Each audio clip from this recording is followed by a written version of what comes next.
Comme nous vous l'annoncions hier, Konna est à présent sous le contrôle de l'armée. C'est la prise de cette ville par les islamistes le 10 janvier dernier qui avait déclenché l'intervention française. La zone reste inaccessible à la presse, mais c'est à Sévaré, à une cinquantaine de kilomètres de Konna, que nos équipes ont pu rencontrer des soldats maliens qui ont participé à la bataille. Voyez ce reportage exclusif de Guillaume Letellier et de Quentin Seb. Sur la route de Konna, ces soldats de l'armée malienne se dirigent vers le front, situé à une trentaine de kilomètres. Seuls les véhicules militaires peuvent patrouiller. Les combats ont cessé après 2 jours de lutte intense.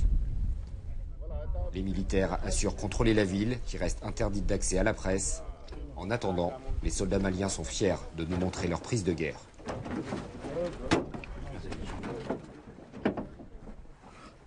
Carte d'identité d'un Tamashek, d'un Djadis.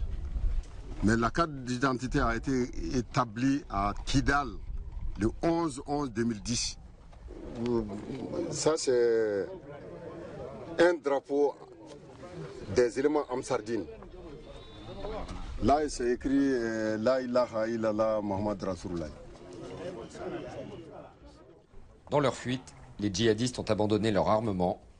Canons anti-aériens, mitrailleuses lourdes, munitions de gros calibre. Ils disposaient d'un arsenal conséquent. Les armes légères ont été redistribuées aux soldats de l'armée malienne. Au total, 8 pick-up ont été saisis. Le soutien aérien français a été déterminant dans cette bataille. Voilà, nous avons toujours demandé l'appui aérien. C'est ce qui nous permet, nous, d'avancer au sol. Donc, les éléments sont très déterminés avec l'appui aérien français.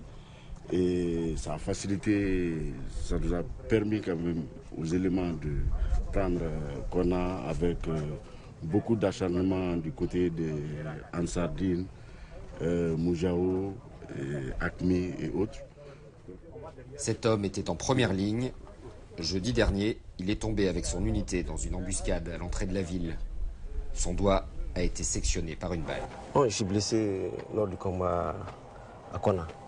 Donc mon équipage est rentré dans l'embuscade. Ils sont venus du côté de Sévaré, en nombre. Bon, moi j'avais eu 3 morts lorsque j'étais là-bas.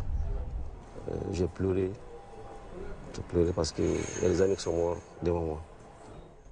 Il est impossible d'établir un bilan précis de la bataille de Konna.